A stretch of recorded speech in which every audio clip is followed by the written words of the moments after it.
Good morning, world. Welcome to another episode of Xendependently Minded. If you are a new or returning listener, I hope you enjoy this episode.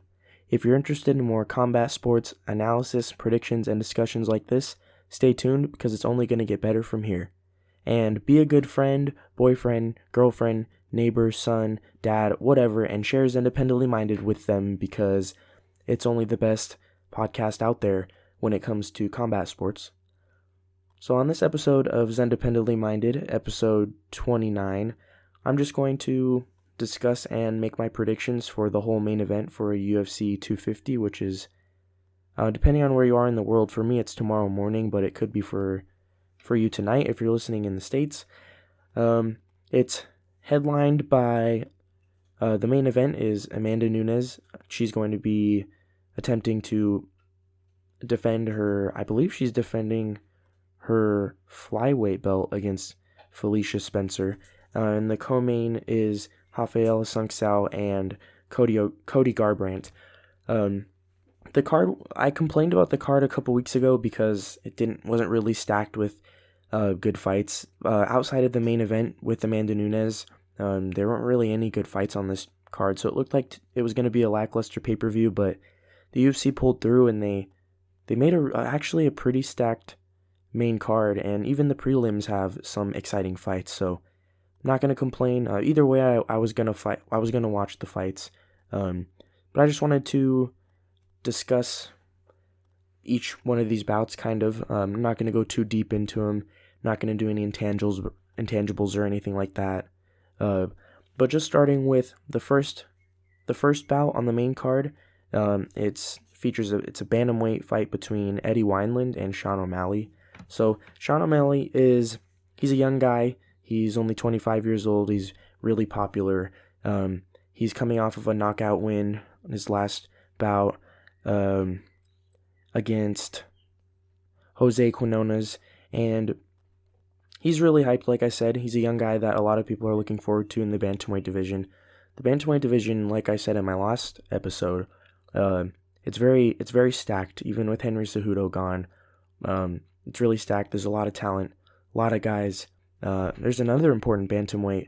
There's two good important bantamweight fights coming on later in the card that are going to affect the winner of this fight. But Sean O'Malley, I think, is going to use his distance like he always has. Eddie Wineland is a vet. He's a veteran of the game. He's got really a lot of power in his right hand, especially when it comes to countering guys that are sloppy strikers. But Sean O'Malley is not a sloppy striker. He's not going to throw punches and leave his chin wide open. He knows how to utilize his range and his lankiness, and he's just going to stay behind the jab, and I think he's going to take Eddie the distance, 3 rounds, and he's going to win unanimous decision. I don't see him finishing Eddie because Eddie, I don't think he's ever been knocked out, at least in the UFC. He's 24-13, so he's had some ups and downs, but if Sean O'Malley can stick to his guns and play this fight the way he should, using his reach to his advantage, he should pull out the unanimous decision, and that's my prediction. So the next bout I'm going to talk about, just going up the line, is Neil Magny and Anthony Rocco Martin.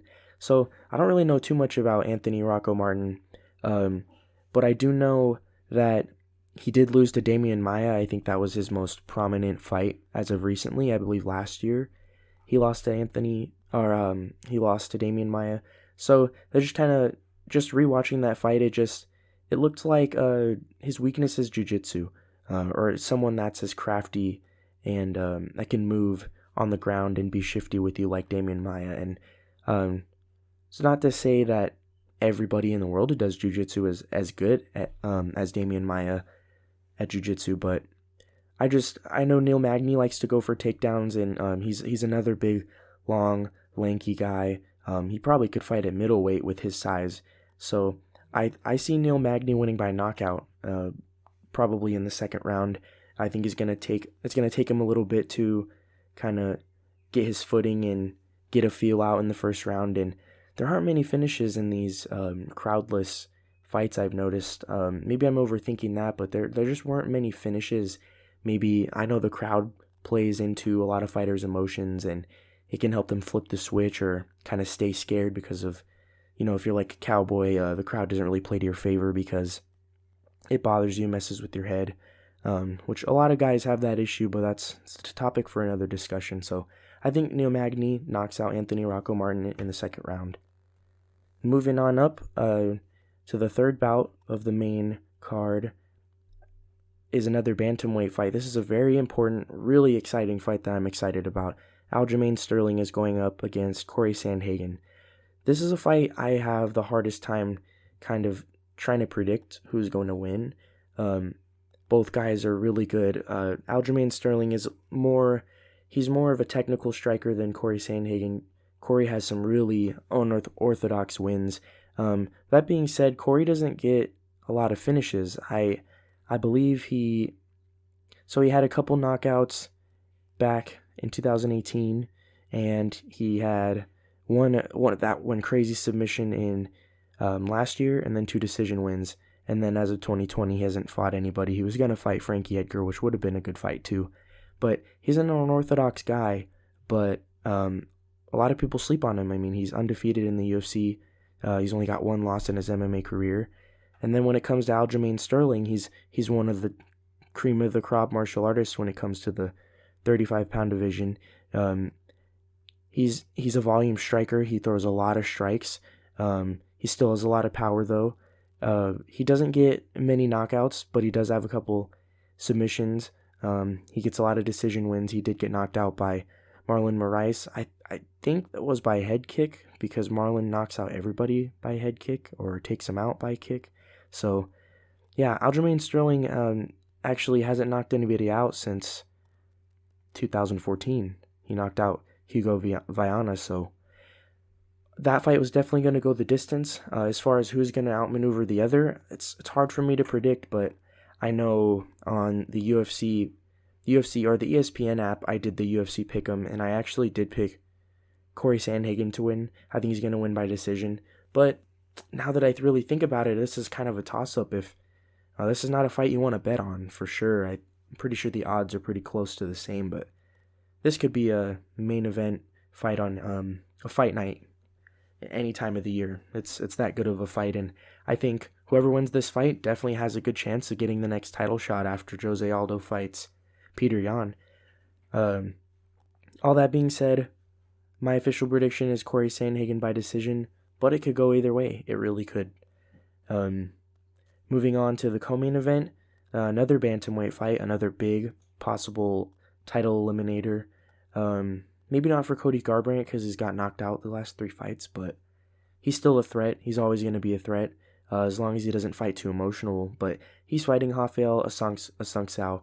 And I know, all memes aside, I'm not the biggest Cody Garbrandt fan, but seeing someone fall from grace like that, especially such a young age, the guy's only 28 years old, reaching to the top of the division and beating someone that almost everyone agrees on is the bantamweight GOAT in Dominic Cruz, doing that in such a convincing fashion, and then losing 3 fights in a row by knockout by the same exact right overhand punch. It's rough, and it's tough for anybody to watch, and it's tough to see anybody get knocked out 3 times in a row, and dropping 4 in a row is going to be something. It's going to be hard for him to convince the UFC to keep him if he is to lose, but I do think Cody Garbrandt's going to beat Raphael Assuncao because, I mean, Raphael hasn't knocked anybody out since I was in high school still, and I think the only way that you can beat Cody Garbrandt is to put him to sleep. I don't really know of anybody that could outstrike Cody Garbrandt and go the distance and survive. Even TJ Dillashaw, when he knocked him out the first time, he was hurt pretty badly early on. I think he got knocked down. So I think in order to beat Cody Garbrandt, you got to knock him out. And Assuncao not going to knock him out. I mean, he just hasn't knocked anybody out as of recently, and I don't think he will. And I think Cody, he's looking more focused. I hope that he can keep his emotions out of this fight. I mean, I don't know of any beef between the 2 guys, so if he can keep his emotions in line, he'll be able to come back right into title contention, and I think he's as good as anybody in the bantamweight division. So it'll be fun to see that fight. Really looking forward to it. And I'm predicting Cody Garbrandt wins by decision. moving on to the last fight in this card. It is the greatest female fighter of all time, greatest mixed martial artist of all time, that is a female, Amanda Nunes. She's going to attempt to defend her belt against Felicia Spencer. So, Felicia Spencer is a wrestler, and that being said, she is a wrestler that likes to move forward. And when she moves forward, she tends to kind of eat punches, and nobody can eat punches from Amanda Nunes. If Felicia Spencer is able to take Amanda Nunes down, Amanda Nunes is too big, she's too strong, she's too good of a wrestler to let Felicia Spencer do anything to her. And on the feet, Amanda Nunes is winning all day. So I don't see Felicia Spencer winning this at all. I don't really actually give her... She's a great fighter, don't get me wrong. She's in the UFC for a reason. She's getting a title shot for a reason. She only has one loss in her MMA career, period. She's a great wrestler. I just don't think this is a good matchup for her. And then, of course, all that being said, Amanda Nunes, who knows how much she's been focused during these crazy times with training. She could be sleeping on Felicia. She could be like John Jones fighting Gustafsson the first time. She could be kind of not motivated to train too hard, and it could come back to bite her. So we're gonna have to see how that goes. But if both girls come to fight their absolute best, Amanda Nunes is going to win 8 out of 10 times, I believe, 9 out of 10 times, and I believe Amanda Nunes is going to win by knockout in the second round. Thank you guys for tuning in on the 29th episode of Xendependently Minded. I hope you guys are staying safe during these crazy times. I hope you're holding your family, friends, loved ones close, and I hope you're sticking together and just remember that unity trumps all. Thank you for tuning into this episode. Goodbye.